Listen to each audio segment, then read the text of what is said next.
War, peace, human rights, global problems. Imagine a place where the world's countries come together to solve conflicts, to help people, and to fight for peace. This place exists. It's called the United Nations.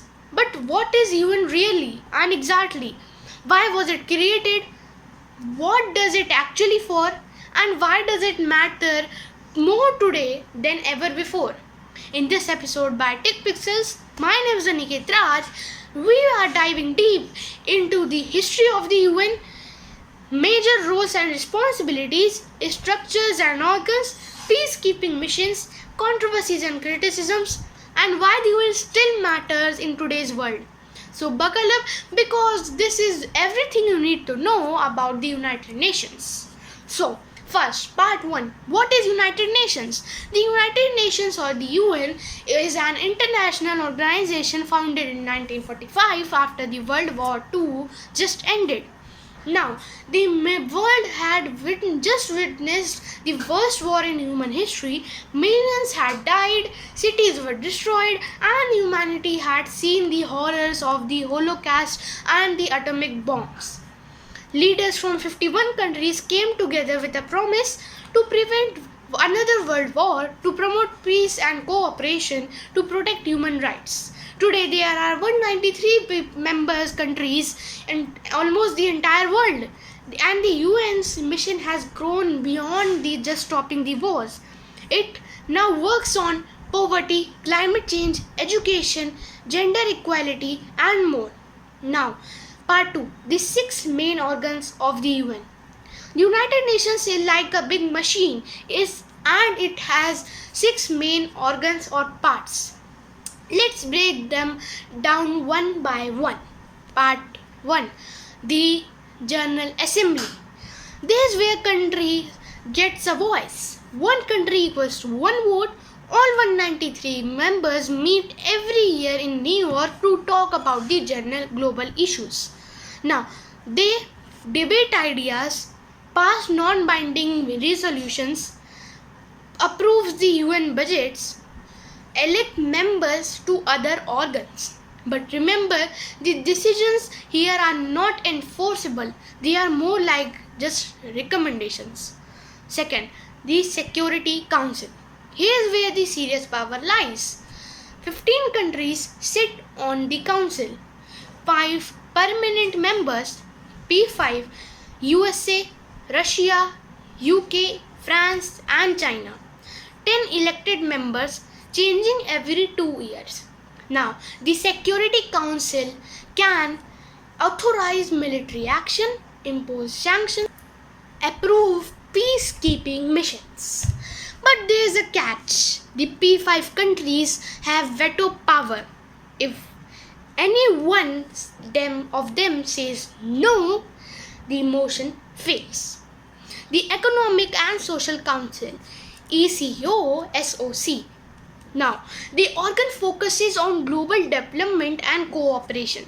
It works with NGOs, experts, specialized UN agencies like WHO, UNESCO. Topics include education, health, sustainable development, and social justice. The fourth, the International Court of Justice, ICJ. The ICJ is the judicial arm of the UN based in The Hague, Netherlands. It settles legal disputes between countries, for example, border conflicts, war crimes, human rights violations. Its rulings are binding, but it relies on countries to follow them, which doesn't always happen. Now, fifth, the Secretariat. This is the UN's executive branch led by a Secretary General. They handle day-to-day work, crisis response, communication, research. The Secretariat is like the brain of the UN. Now, sixth, the Trusteeship Council.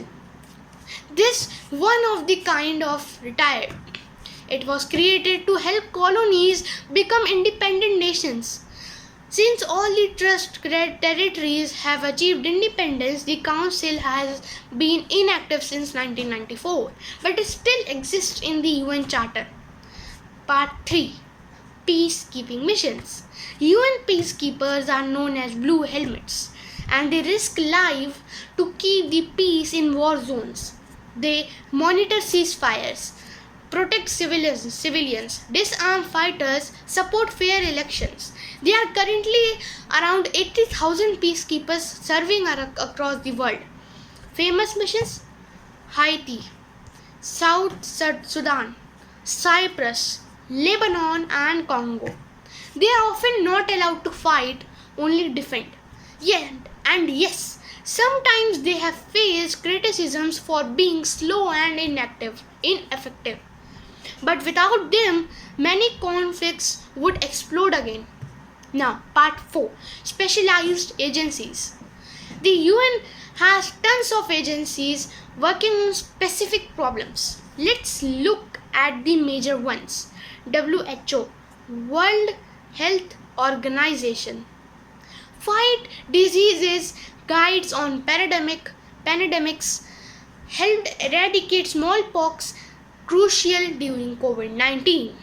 UNESCO, Education, Science and Culture, protects World Heritage Sites, promotes education for all, encourages scientific collaboration.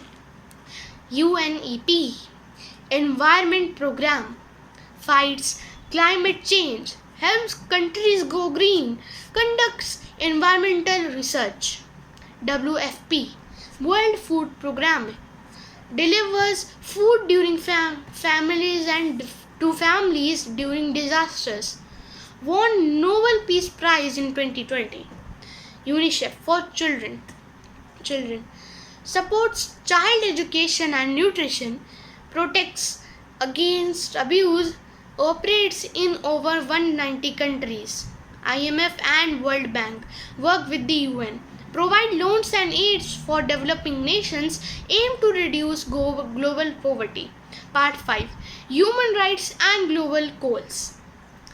The UN champions human rights through the Universal Declaration of Human Rights 1948, a document that says all people are born free and equal in dignity and rights. It also launched the Human Rights Council, which investigates violations worldwide.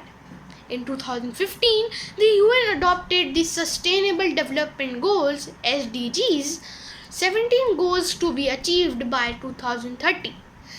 They include no poverty, quality education, clean water, gender equality, climate change, and peace and justice. These goals aim to make Earth a better place for all. Now, part 6: Criticisms and Challenges. The UN is powerful but not perfect. Critics say the veto power makes the Security Council unfair. Peacekeeping missions are slow or limited. Some members violate rights but still on Human Rights Council. Funding issues affect performance. Most money comes from a few countries. There's a bureaucracy, delays and political pressure.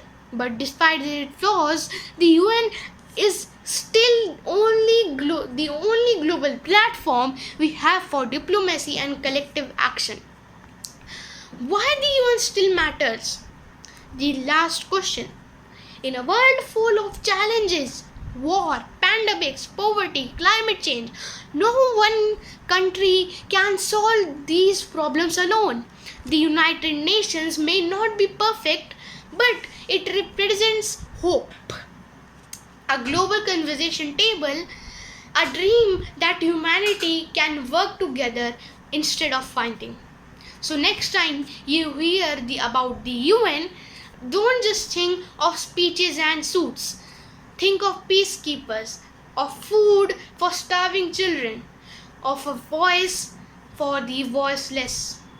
Thank you for watching this video by TickPixels, where we turn knowledge into power. If you like this video, hit like, subscribe and comment your thoughts about the UN. Let's keep learning, exploring and making the world a better place to live. See you in the next video.